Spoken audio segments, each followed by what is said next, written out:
history. He, like King Cyrus before him, fulfilled the biblical prophecy of the gods worshipped by Jews, Christians, and yes, Muslims, that Jerusalem is the eternal capital of the Jewish state, and that the Jewish people finally deserve a righteous, free, and sovereign Israel. On December 6th, President Trump's words shook the world. He recognized Jerusalem as the capital of Israel, and whether he knows it or not, fulfilled his part in a frightening biblical prophecy. Because according to the final chapters of the Bible, our country and every American citizen are about to face its greatest tribulation. Only the church leaders know the true meaning of this biblical prophecy that is encrypted in the writings of 4 ancient prophets, inspired to send a warning across the centuries to all true Christians and patriots. Therefore, before watching this documentary, be forewarned. You are about to see how all the world's leaders and their armies are silently playing their part in the lead up to the greatest and darkest event in human history. An event that may leave 290 million Americans dead in its wake. Once you witness the chilling evidence of the words of our Lord coming true, there is no turning back. It will simply be impossible for you to go about your daily life like you used to, before knowing the truth. But take comfort, for it is God's will that you are here now, so that you may have the time to prepare, and maybe grant you salvation from all the wickedness of our times. And if you're feeling skeptical right now, let me ask you one question. Who would have thought 70 years ago that the Jewish people would have a country to call their own? Only those who read Ezekiel Chapter 37. That is what the prophet wrote 2,700 years ago. The hand of the Lord was on me, and set me in the middle of a valley. It was full of bones. Then he said to me, "These bones are the people of Israel, my people. I will take the Israelites out of the nations where they have gone. I will gather them from all around and bring them back into their own land. I will make them one nation in the land on the mountains of Israel." Word by word, the prophecy made by Ezekiel came true. In 1947, the nation of Israel was born after the horror of the Holocaust, symbolized by the Valley of Bones.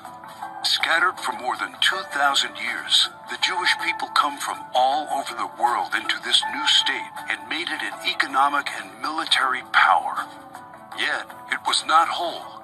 Israel needed Jerusalem to become its rightful capital again, and that only happened with the support of President Trump. However, to the north of Israel, other biblical prophecies have come true. The prophets Isaiah and Jeremiah write about this Syrian civil war. This is what the prophet Isaiah says: "Damascus will no longer be a city, but will become a heap of ruins." And these are the words of Jeremiah: "Damascus has become feeble. She has turned to flee, and panic has gripped her. Anguish and pain have seized her. Surely her young men will fall in the streets."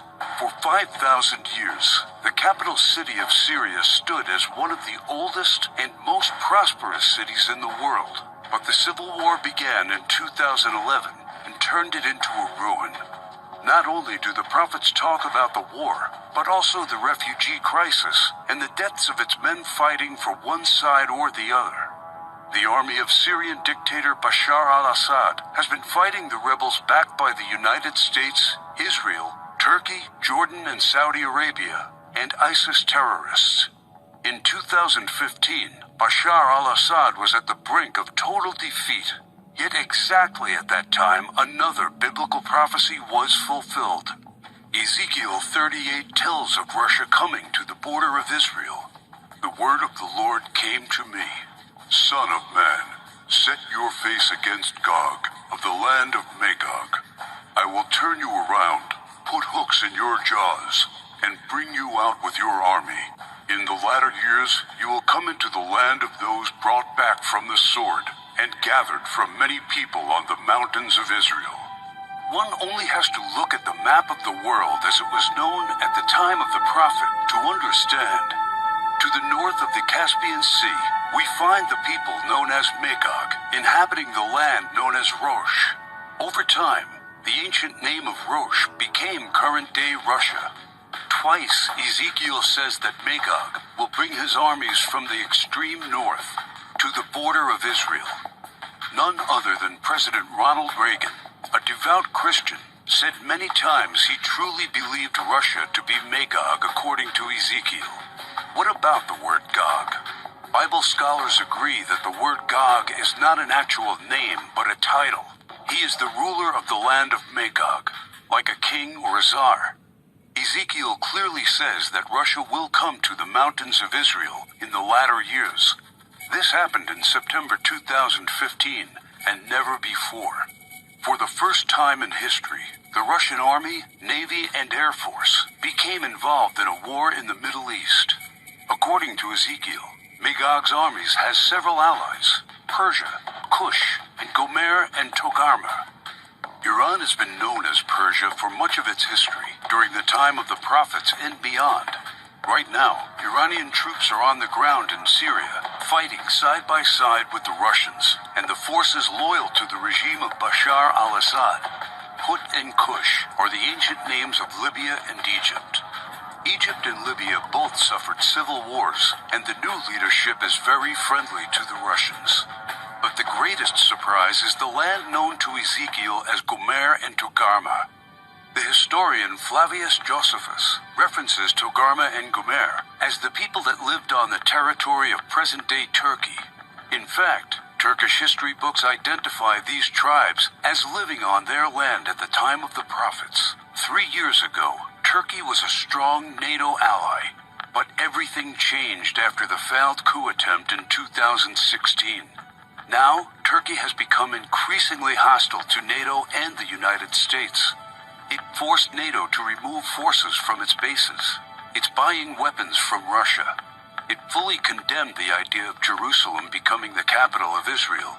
And in fact, right now, the Turkish army is in Syria, fighting to defeat the enemies of the Syrian dictator. The End Times Alliance, prophesied in the first verses of Ezekiel Chapter 38, has already been formed. Never in the history of mankind has there been an alliance between Russia, Iran, and Turkey. Now, one final prophecy needs to be fulfilled before the start of World War III. We saw how Jeremiah predicted the destruction of Damascus in chapter 49, but there is one more thing he wrote about that has not happened yet.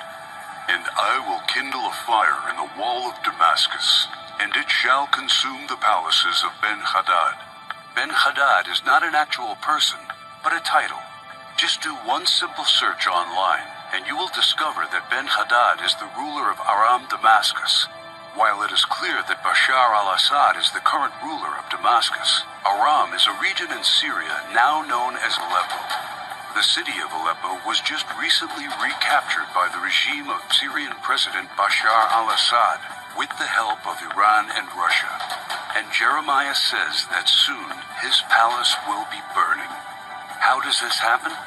Look no further than the headlines of recent months, and you see time and time again Israel calling for the assassination of the Syrian dictator. Isaiah also writes about the end of Syria's dictator. The fortified city will disappear from Ephraim, and royal power from Damascus. This is the spark that ignites World War III. Ezekiel chapter 38 states that 2/3 of Israel will be destroyed in this coming war, and those left in the Holy Lands will face grief and pain and hardship. So, what happens to the United States? Will we not help Israel at its darkest hour? To answer this question, we must first find the United States in biblical prophecy. John the Apostle in the book of Revelation, and Jeremiah and Isaiah talk about another end-times nation in their writings. A nation called Babylon, or Mystery Babylon. The name is deeply symbolic. Ancient Babylon was a city made great by people who came from all parts of the ancient world, just like immigrants helped make the United States the world's only superpower. And because the prophets didn't know of the existence of the North American continent at the time of the visions, they called it Mystery Babylon. Some say biblical Babylon refers to ancient Iraq.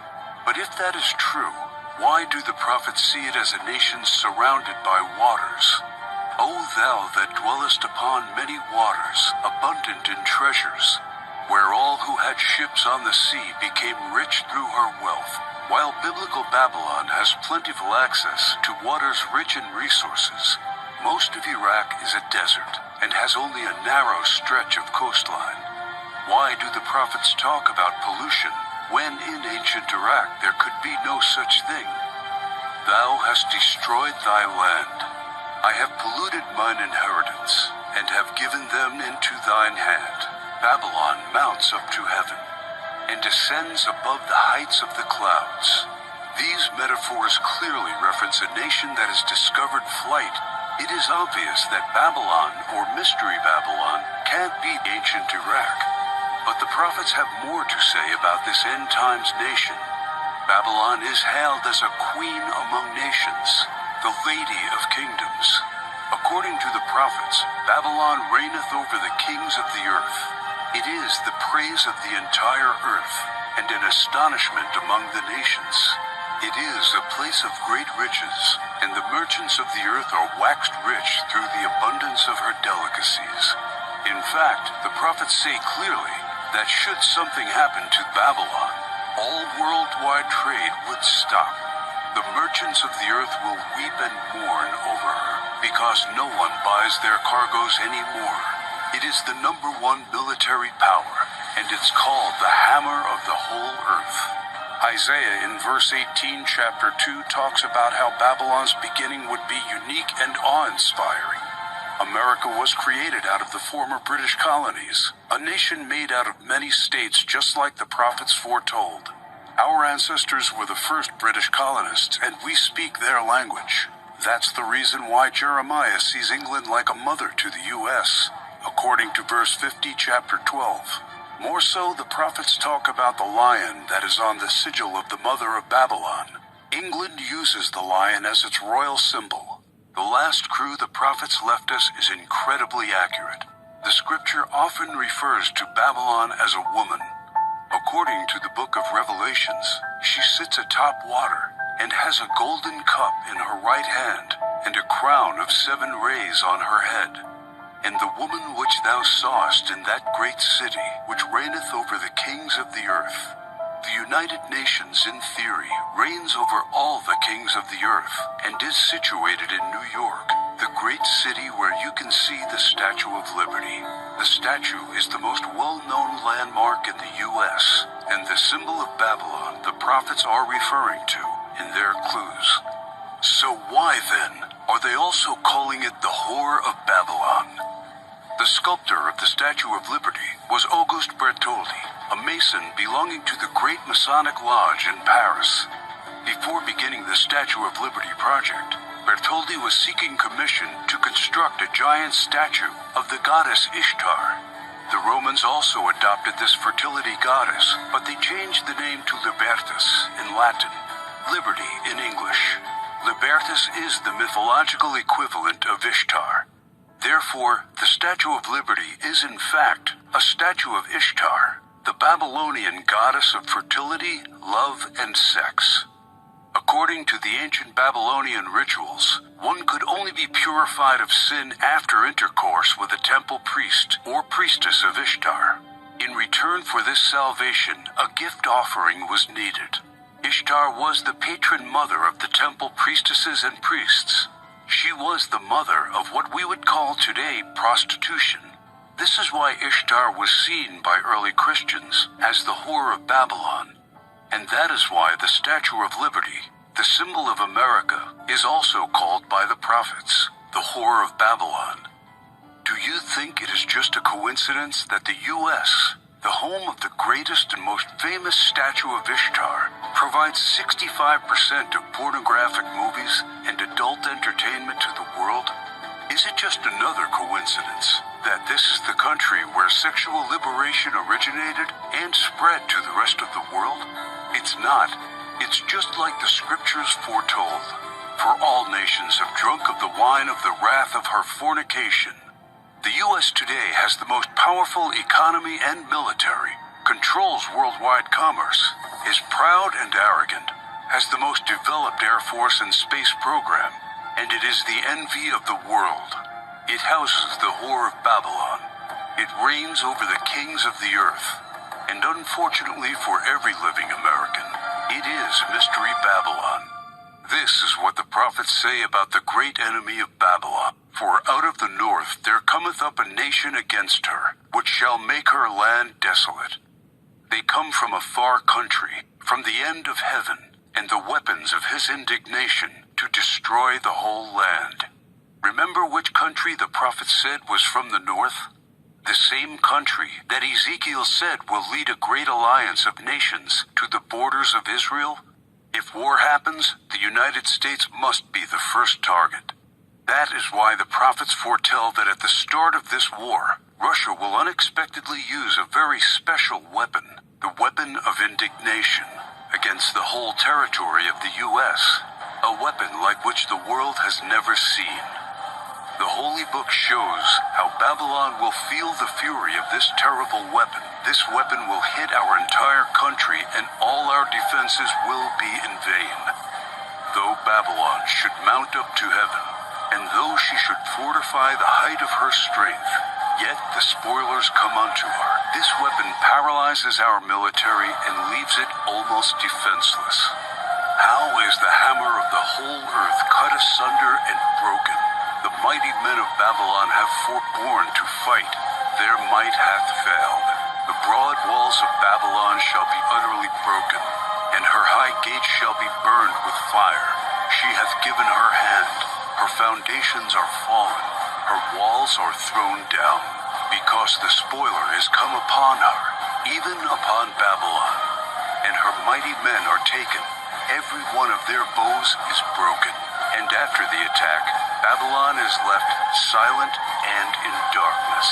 Sit thou silent, and get thee into darkness, for thou shalt no more be called the Lady of Kingdoms. All three prophets tell of the fall of Babylon, the destruction of the United States of America as we know it. This is not an event that happened to ancient Babylon in the past. History has never recorded the fall of a state or a city in the way described by the prophets. What weapon could silence an entire continent in 1 hour? The world has never seen one until a few years ago, with the creation of the electromagnetic pulse, or EMP. Over and over, think tanks like the EMP Commission, working for the Senate, have warned how this is the greatest and perhaps only real vulnerability of the United States. Yet no administration has done anything about it. We are completely unprepared for what's coming. Every report says the same thing. This event can wipe out 90% of Americans, and all it takes is just one warhead to be detonated above the United States to take us back to medieval times. The lasting effects will destroy society as we know it, exactly as the scriptures predicted. Therefore shall her plagues come in one day, death and mourning and famine. Without hospitals or pharmacies being able to function, people won't be able to take their necessary medication. Without running water, heat, and garbage disposal, diseases will break out. As cars and trucks stop running, market shelves will become empty. Desperate people will become looters, and there will be food riots. There will be no police, no law, no health care, no help. It will all descend into chaos and confusion. A complete collapse of everything we take for granted today. As the prophet Jeremiah says, "And it shall be, when thou hast made an end of reading this book, that thou shalt bind it to a stone, and cast it into the midst of Euphrates. And thou shalt say, Thus shall Babylon sink, and shall not rise from the evil that it will bring upon her. And this is the start of the time of tribulation and sorrows. For then shall be a great tribulation, such as was not since the beginning of the world to this time, No, nor ever shall be. And yet, the prophet shows that there is still hope. But the ones who endures to the end will be saved. The message couldn't be any clearer. The warnings are there so that only the ones who believe the words and warnings of our Lord and prepare will be saved. My name is Alexander Kane.